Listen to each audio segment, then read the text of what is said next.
মাটি বোঝায় ট্রাক্টর আটকে বিক্ষোভ। শনিবার হরিহরপাড়ার চোয়া বাজারে মাটি বোঝায় ট্রাক্টর আটকে বিক্ষোভ দেখান স্থানীয়রা। অভিযোগ, বেশ কিছুদিন ধরে ট্রাক্টর করে মাটি কেটে নিয়ে বিভিন্ন ইটভাটায় নিয়ে যাওয়া হচ্ছে রাস্তা দিয়ে। সমস্যায় পড়ছেন পথ চলতি মানুষ। যে কোনো রকম বড় দুর্ঘটনা ঘটে যেতে পারে বলে দাবি বাসিন্দাদের।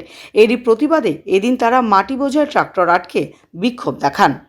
আমরা ড্রাইভার থেকে বলা হয়েছে যে মাটিগুলা গাড়ি নিয়ে যাচ্ছ, আস্তে নিয়ে যাও, আর 9টার পর গাড়িটা চালাবা না। স্কুলের টাইম বাচ্চারা যাচ্ছে। রিসেন্ট 3 দিন আগে একটা বাচ্চা মরে যাওয়ার মতো অবস্থায় ব্যাকের মধ্যে কিছু মনেই করলো না ওদের আসতে গাড়ি চালানোর জন্য। এবার আজকে আমরা জল ছিটাতে বলছি, হবে না, তাই বলছে, হাত নাড়াচ্ছে। মাটি ফেলতে কয়েকজন 2-3 জন মনে করতে করতে নিজেদের ড্রাইভারও করতে করতে বেঁচে গেল। এখানটায় দেখলো, মালিকরাও দেখলো। আজকে কতদিন ধরে মাটি উঠছে? মাটি এইদিকে আপনার 4-5 দিন হবে, আর গেলবার মোটামুটি 1 মাস 20 দিন মতো এর আগে তুলেছে।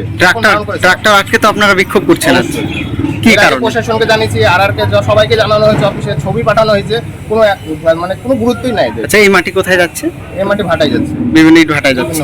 কি অভিযোগ আপনাদের? অভিযোগ একটাই যে আমাদের এখানটায় 9টার মধ্যে মাটিগুলো বন্ধ করুক, 1 নম্বর, আর গাড়ি যেন সাবধানে চালায়। কারণ এখানটায় বিভৎস ভিড়, বিভৎস জাম।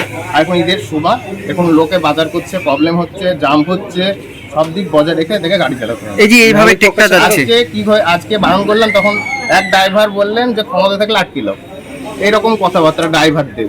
কিন্তু মালিকরা সেটা জানে না। তাহলে ভাবেন কিরকম ড্রাইভার রাখছে। কি নাম আপনার? সাথে তো কথা বললেন, কি বললো তারা? কি আশ্বাস দিলেন? 9টা পর্যন্ত টাইম, মানে গাড়ি চলে 9টার পর থেকে। আমরা কি করবেন তাহলে আপনারা এখন? কি করবেন, ছেড়ে দিবেন গাড়ি নাকি?